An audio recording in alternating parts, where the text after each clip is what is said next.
Tabi'iyun, naturalis itu masih percaya Tuhan.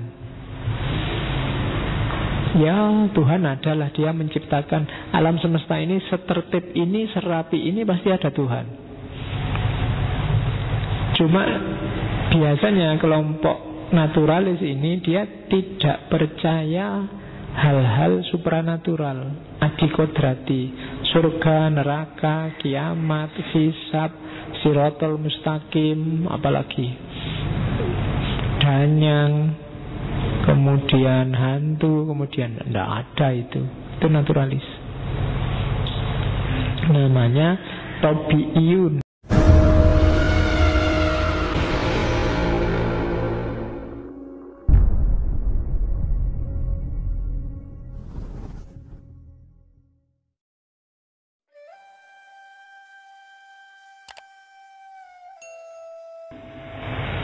Al-falasifah,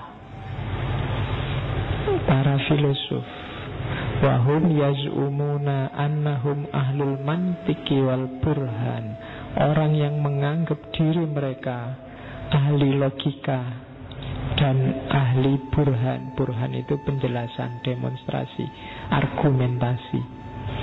Itu filosof. Dijelajahi juga dan ditelanjangi juga oleh Ghazali. Masuk filsafat. Sebelum dari kalam ke filsafat, ada kalimat yang saya potong itu. Akhirnya aku tahu juga bahwa orang yang memberi sanggahan terhadap suatu mazhab atau aliran, sebelum paham benar dan menelaah kadarnya, berarti dia telah terlempar di dalam ketidaktahuan. Jadi maunya Ghazali, mau mengkritik apapun, ya pahami dulu. Kalau mau mengkritik ilmu kalam, dalami dulu ilmu kalam A sampai Z-nya. Ghazali ketika mau mengkritik filsafat juga mendalami filsafat. Sebelumnya dia sudah nulis beberapa buku filsafat. Dan bagi banyak orang Ghazali itu filosof sudah. Filosof yang mengkritik beberapa pemikiran filosof sebelumnya. Ghazali gak pernah ngomong filsafat harus dibunuh. Bagi Ghazali bahkan ilmu mantek itu fardu kifayah. Gak boleh semua orang Islam, gak ada yang ngerti mantek. Harus ada orang yang ngerti mantek. Meskipun di bagian yang lain harus pinter. Kitabnya Ghazali ada kalimat man taman toko tazandako, barang siapa main-main dengan mantek dia sindik. Itu konteksnya untuk awam tadi. Ya janganlah, kalau bukan ahlinya jangan mempermainkan itu. Cuma harus ada umat Islam yang pintar mantek. Nah, di klasifikasi hierarki ilmu itu kan mantek termasuk ilmu yang fardu kifayah kalau di Ghazali. Nah, sebelum dia masuk ke filsafat, dia sudah mewanti-wanti dirinya sendiri. Sebelum aku ngerti benar tentang filsafat, aku tidak akan ngeritik filsafat. Maka dia banyak nulis tentang filsafat. Meskipun modelnya otodidak, karena dia sendiri sudah puncaknya ilmu zaman itu, nyari guru susah karena semua orang berguru padanya. Filsafat dan yang sejenis itu dia banyak otodidak, termasuk tadi yang aliran taklimiyah. Kita lihat filsafat di mata seorang Ghazali. Yang pertama, dia mengklasifikasi macam-macam ahli filsafat.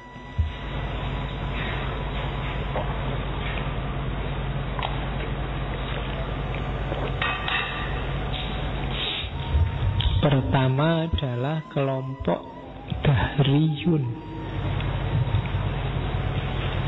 Dahr itu waktu, time. Nanti kan ada Al-Quran surat Ad-Dahr. Kelompok Ad-Dahriyun itu biasanya diterjemahkan jadi kelompok ateis. Kenapa disebut ateis? Karena bagi kelompok ini segala sesuatu di alam semesta ini ya berjalan sesuai prosesnya Tuhan ya tidak ada. Wong itu berproses secara alamiah semuanya. Ada sebab akibat.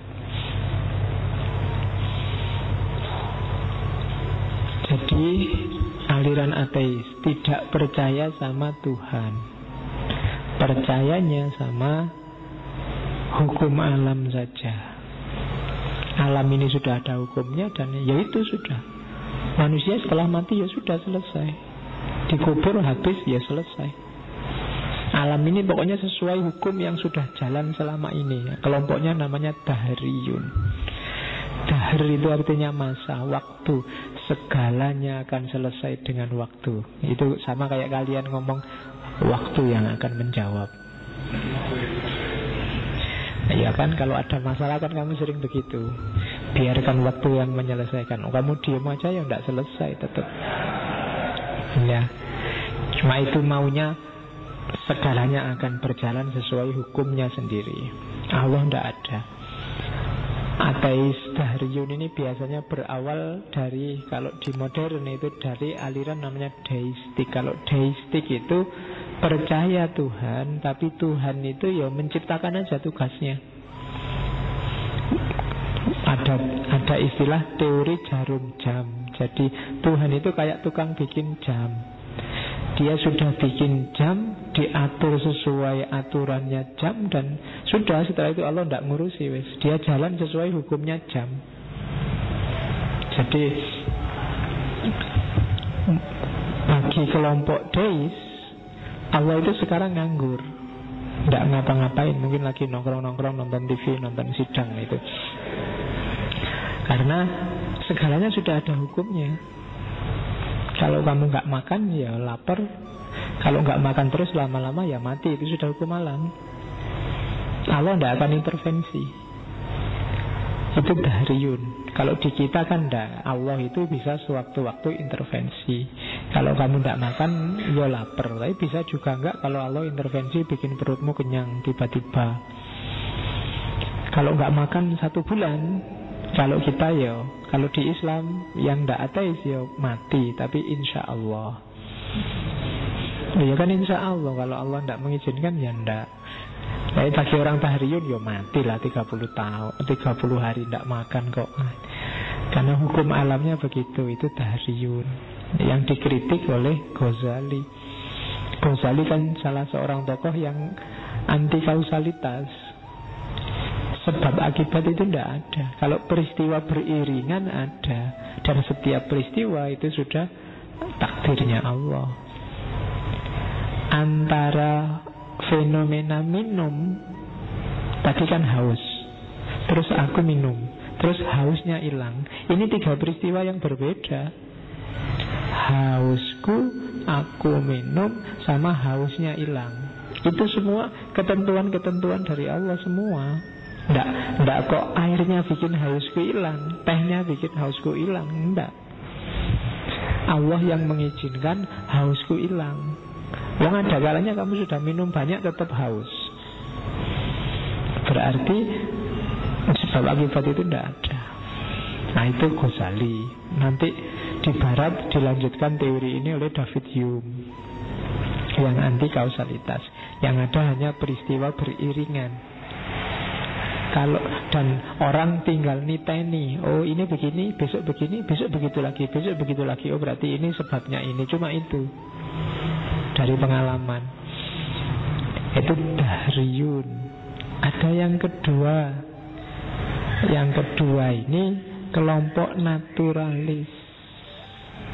Kelompok naturalis ini lebih lembut daripada Dahriyun. Kalau kelompok Tabi'iyun, naturalis itu masih percaya Tuhan.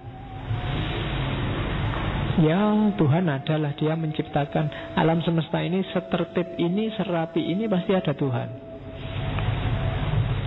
Cuma biasanya kelompok naturalis ini dia tidak percaya hal-hal supranatural, adikodrati, surga, neraka, kiamat, hisab, sirotol mustaqim, apalagi danyang, kemudian hantu, kemudian tidak ada itu naturalis.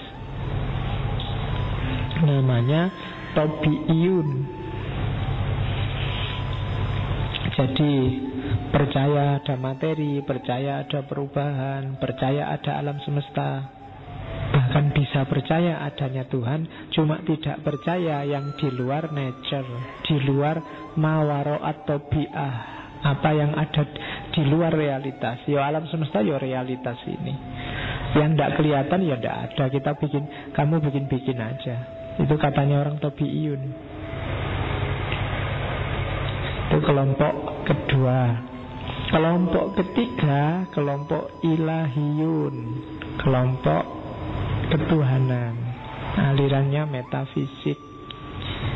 Sokrates, Plato, Aristoteles, katanya Ghazali termasuk Ilahiyun. Filosof yang mengakui Tuhan itu ada.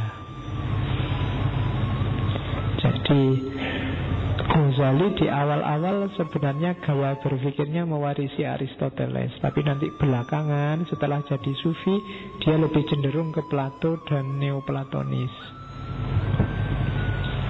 dan juga Stoa.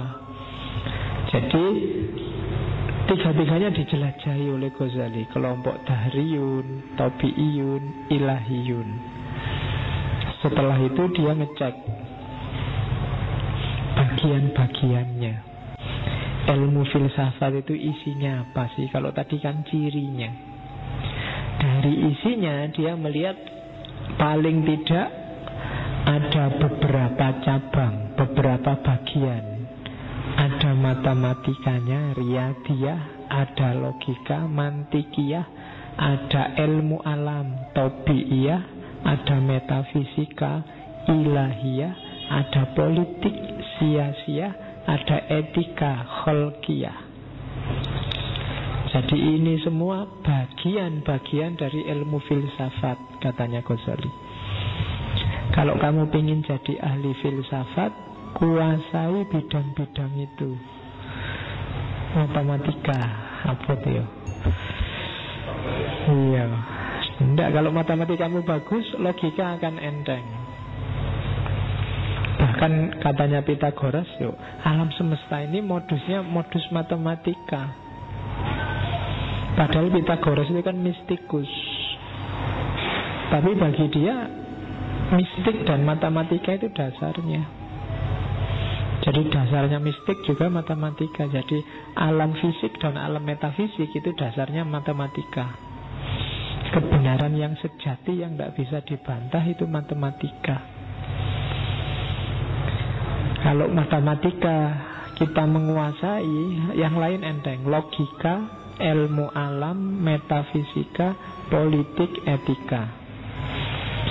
Kuasai ini, maka filsafat lebih mudah dipahami, katanya Ghazali. Karena ini bagian-bagian dari ilmu filsafat. Cuma hati-hati ya, katanya Ghazali. Orang yang mendalami filsafat biasanya terjebak dalam dua bahaya. Kan biasanya menghadapi filsafat ini ada dua sikap. Ada yang fanatik, ada yang anti. Dua-duanya bahaya. Fanatik berarti menganggap bahwa semua pemikiran filosof dan filsafat itu pasti benar, karena dasarnya rasional. Sebagaimana benarnya matematika, sebagaimana benarnya logika. Jadi katanya Ghazali, hati-hati loh ya, jangan fanatik. Kalau fanatik jadinya tidak kritis. Padahal banyak pikiran-pikiran dalam filsafat yang layak untuk dikritisi. Bahaya pertama. Bahaya kedua, anti. Yang anti ini sebaliknya, kuabe salah. Tidak ada yang benar sedikit pun. Kalau kita anggap semua salah, terus kita buang semua, padahal mungkin di situ banyak yang penting yang kita butuhkan, kita juga akan kehilangan banyak. Jadi meskipun dia agak mengkritik filsafat, tapi bagi dia ya di filsafat ada beberapa yang menguatkan iman, mencerdaskan, membuat hidup berkualitas. Itu ya jangan dibuang. Tapi juga jangan fanatik. Wong tadi ada yang ateis, ada yang anti dengan adikodrati, ya itu harus kritis juga. Jadi apakah itu politik, apakah itu etika, apakah itu metafisika, ilmu alam, usahakan jangan ada di dua kutub bahaya itu, kutub fanatik dan kutub anti, apapun itu. Karena kadang-kadang kebenaran itu tersebar di mana-mana. Kayak katanya Imam Ghazali itu loh, Ro'yi sawab wayah tamilul khoto wa ro'yukal khoto wayah tamilul sawab. Dalam pikiranmu yang ku anggap salah, mungkin ada titik-titik benarnya. Di pikiranku yang menurutku benar, mungkin ada titik-titik salahnya. Jadi terhadap apapun jangan anti, juga jangan fanatik. Hari ini orang mikir itu ngertinya cuma dua ini. Kalau ndak anti ya fanatik. Anti itu berarti apa saja dari kubu musuhmu kamu anggap salah. Dan fanatik itu apa saja dari kubumu kamu anggap benar. Dan jauh beberapa abad yang lalu sudah diingatkan oleh Ghazali, mbok jangan gitu. Oke. Sekarang kan jarang orang debat, orang diskusi terus menurunkan levelnya bahwa ya pendapatku mungkin salah, sampean mungkin benar. Ini kan jarang kayak gitu. Mesti aku sing bener ra iso, kamu salah. Jarang orang yang mau terbuka terus. Mungkin sampean yang bener ya, tapi aku belum yakin, coba tak ceknya dulu deh. Kan jarang yang kayak gitu. Semuanya pengen dirinya yang benar.